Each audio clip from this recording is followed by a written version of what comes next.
Renungan kita pada pagi hari ini adalah bab 9. Jika seorang raja menjadi seekor semut. Pada waktu itu 36 tahun yang lalu, saya belum sepenuhnya mengerti bagaimana Yesus membayar semua dosa saya di kayu salib. Saya hanya percaya dengan iman.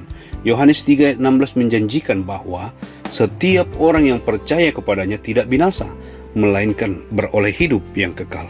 Jadi, meskipun saya tidak sepenuhnya memahami keajaiban salib itu, tidak menjadi masalah. Sejak saat itu, saya perlahan mulai mengerti dengan lebih baik tentang Sang Juru Selamat dan juga tentang pekerjaannya yang sempurna di kayu salib. Pemahaman ini bukan berarti membuat saya menjadi semakin selamat, melainkan membuat saya semakin mencintai dan memuji Allah Bapa, Allah Anak, dan Allah Roh Kudus. Kita semua merayakan hari Natal dan Paskah, tetapi kebanyakan orang Kristen tidak memahami arti perayaan Natal itu. Natal sesungguhnya adalah rencana keselamatan dari Allah yang sempurna. Pada hari Natal 2000 tahun yang lalu, Allah Bapa mengutus Allah Anak ke dalam rahim darah Maria. Bayi kecil Yesus yang lahir ini adalah 100% Allah dan 100% manusia. Sempurna.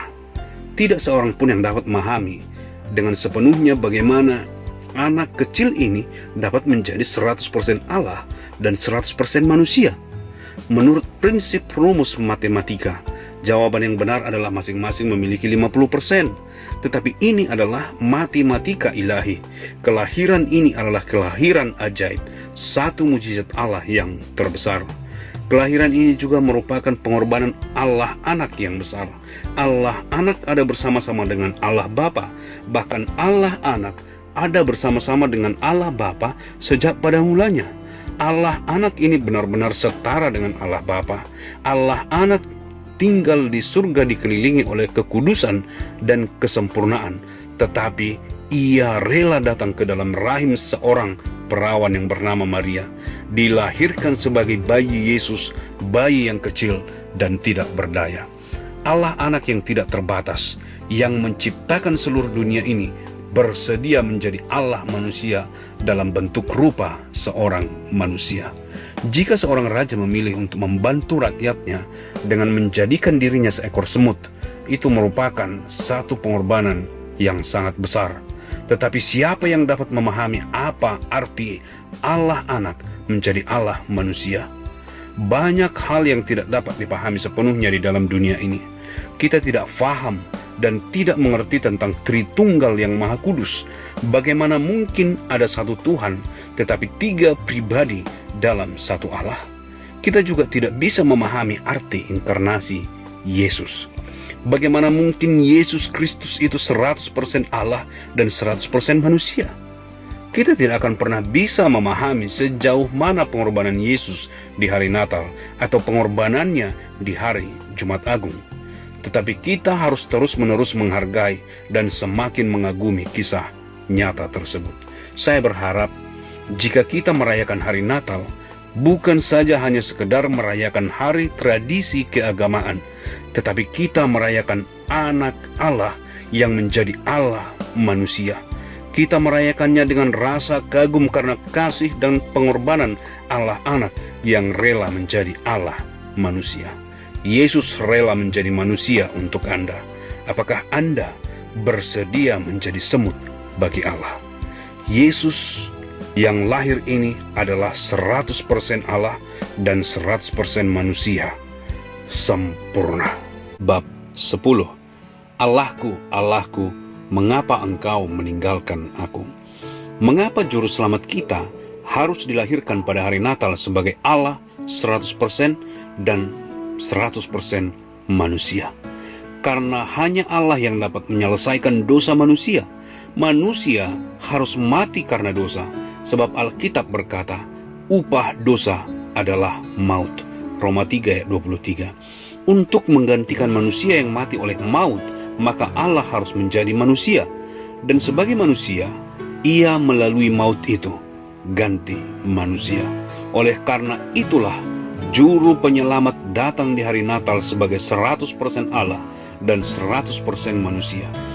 Dapatkah yang bukan 100% Allah dan 100% manusia menjadi juru penyelamat kita? Tentu tidak.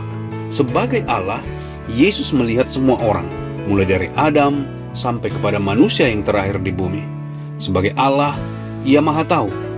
Yesus mengetahui setiap kita meskipun kita dilahirkan 2000 tahun sesudah Ia mati di kayu salib.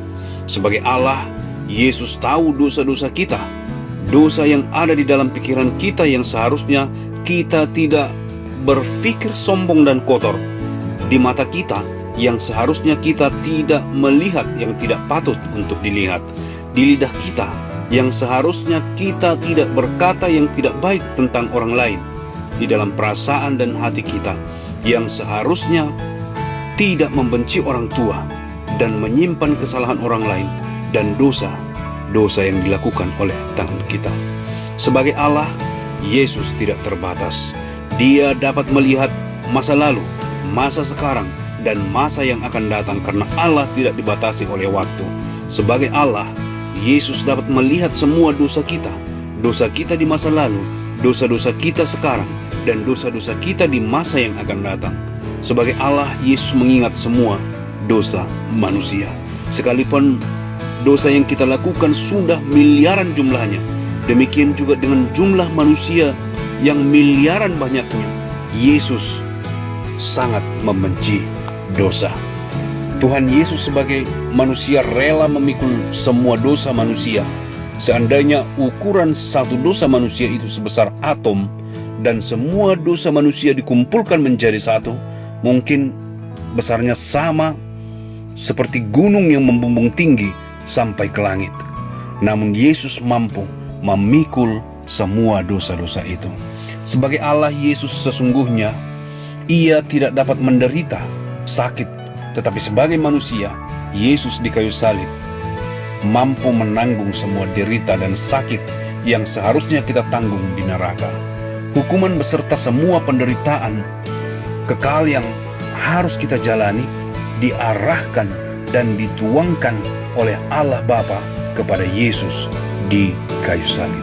Sebagai Allah, sesungguhnya Ia tidak dapat mencucurkan darah, tetapi sebagai manusia di kayu salib, Yesus dapat mencucurkan darahnya bagi setiap manusia. Dan darah yang tercurah 2000 tahun yang lalu berkuasa membersihkan semua dosa-dosa kita. 1 Yohanes 1 ayat 7. Dan darah Yesus anaknya itu menyucikan kita daripada segala dosa. Allah sesungguhnya tidak dapat mati, tetapi sebagai manusia di kayu salib, Yesus mati. Ketika Yesus tergantung di kayu salib, semua kenajisan dan kekotoran dosa dunia dilimpahkan kepadanya. Yesus sangat menderita, tubuhnya tersiksa, tulang-tulangnya berlepasan, mulutnya kering, darahnya mengalir. Betapa sengsaranya dia. Allah Bapa pada saat itu harus menghukum Yesus. Yesus harus menerima apa yang menjadi upah dosa manusia, yaitu maut. Sesungguhnya upah dosa itu adalah maut. Roma 6 ayat 23a. Manusia harus menjalani maut dan dibakar di api neraka. Namun Yesus sebagai manusia rela menggantikan tempat manusia, seperti kata ratapan 1 ayat 13. Dari atas dikirimnya api masuk ke dalam tulangku, dihamparkannya jaring di muka kakiku, didesaknya aku mundur, aku dibuatnya terkejut, kesakitan sepanjang hari. Sesungguhnya neraka adalah api yang kekal. Hukuman itu dijalani oleh Yesus di kayu salib selama 3 jam dalam kegelapan gulita. Matius 27 ayat 45. Mulai dari jam 12 kegelapan meliputi seluruh daerah itu sampai jam 3. Sesungguhnya neraka itu adalah tempat yang gelap gulita. Semua dilimpahkan Allah atas Yesus. Oleh karena itulah kira-kira jam 3 berserulah Yesus dengan suara nyaring, Eli, Eli, lama sabachthani. Artinya, Allahku, Allahku, mengapa engkau meninggalkan aku? Matius 27 ayat 46. Sungguh satu hukuman yang berat. Tidak ada komputer yang mampu menghitung jumlah dosa dan hukuman yang ditanggungkan kepada Yesus. Semua itu karena Allah mengasihi dunia. Banyak orang Kristen mencari mujizat dan keajaiban.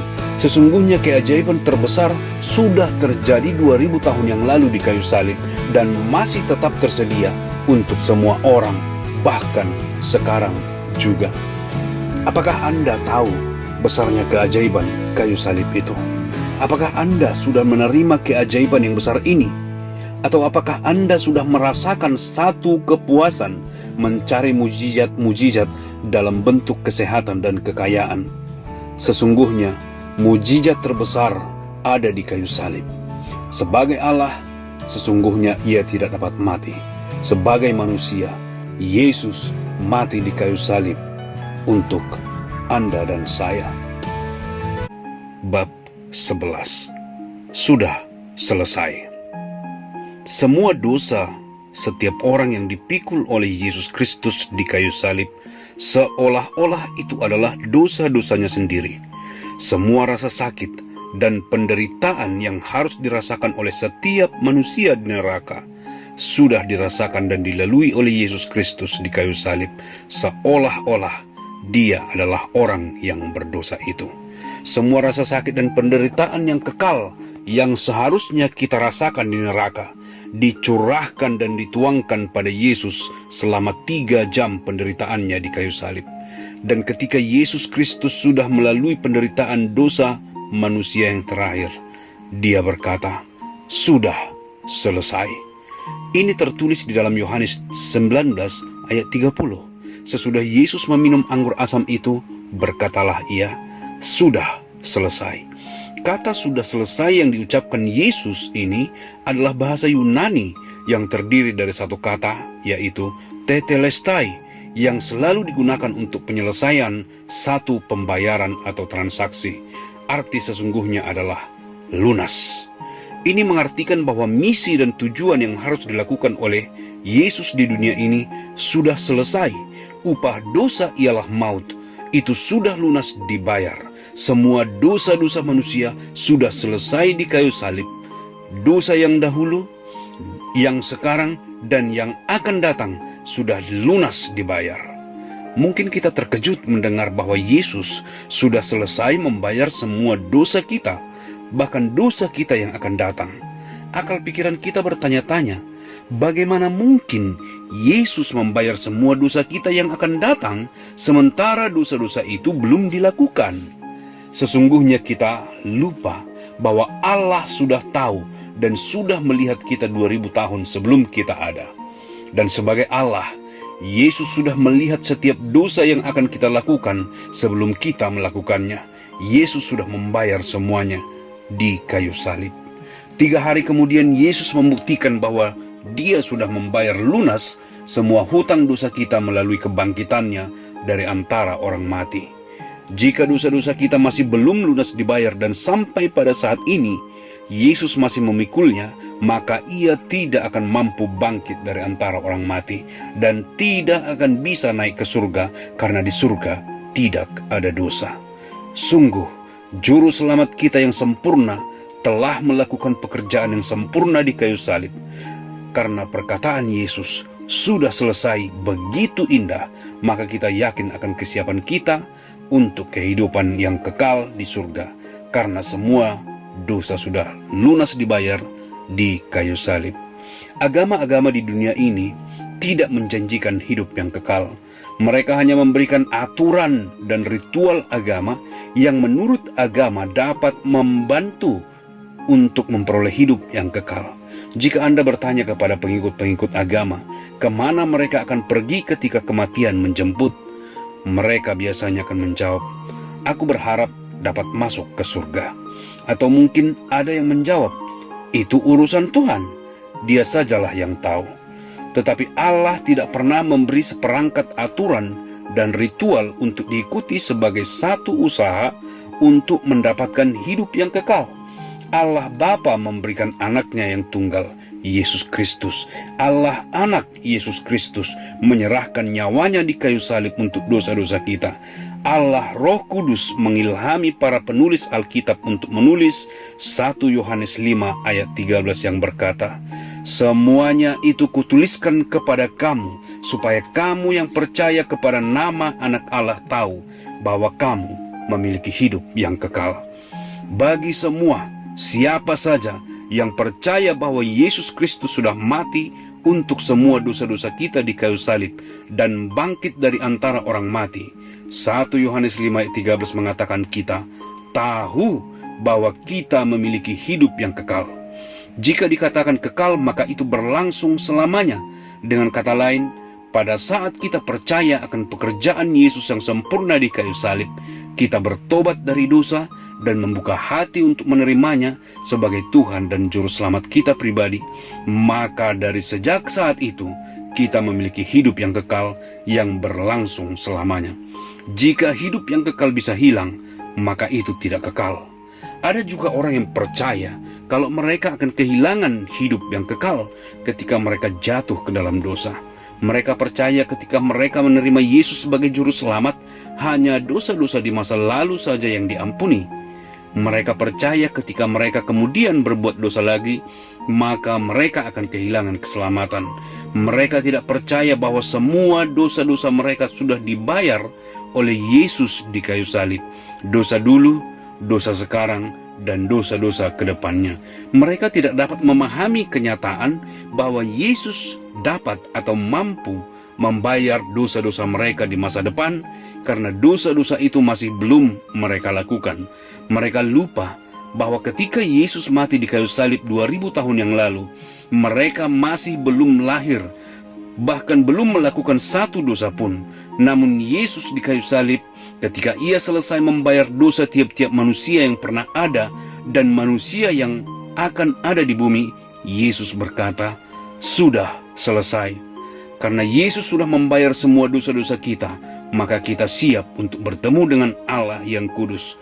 Ketika nafas terakhir kita hembuskan di bumi ini, kita bisa yakin bahwa kita akan menarik nafas berikutnya bersama dengan Allah. Karena janji Yesus berkata, jika kita percaya kepadanya, kita tidak akan binasa. Dalam Yohanes 3 ayat 16, jelaslah apa yang dikatakan oleh Roma pasal 6 ayat 23. Sebab upah dosa ialah maut, tetapi karunia Allah ialah hidup yang kekal dalam Kristus Yesus Tuhan kita. Tubuh jasmani kita yang akan binasa, tetapi kita tidak akan binasa.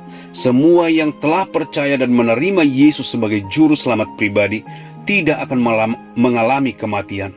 Mereka hanya akan pergi dari kehidupan di bumi kepada kehidupan yang berikutnya di surga.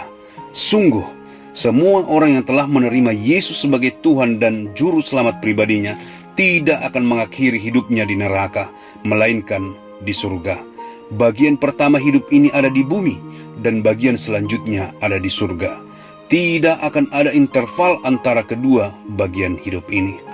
Keselamatan bukan berdasarkan perbuatan baik yang kita lakukan. Keselamatan kita berdasarkan pada karya yang sempurna dari Juru Selamat yang sempurna, yaitu Yesus Kristus. Apakah Anda yakin bahwa Anda tidak akan binasa? Juru Selamat kita yang sempurna telah melakukan pekerjaan yang sempurna di kayu salib. Terima kasih saudara-saudaraku yang telah mendengarkan. Sampai bertemu, Tuhan memberkati.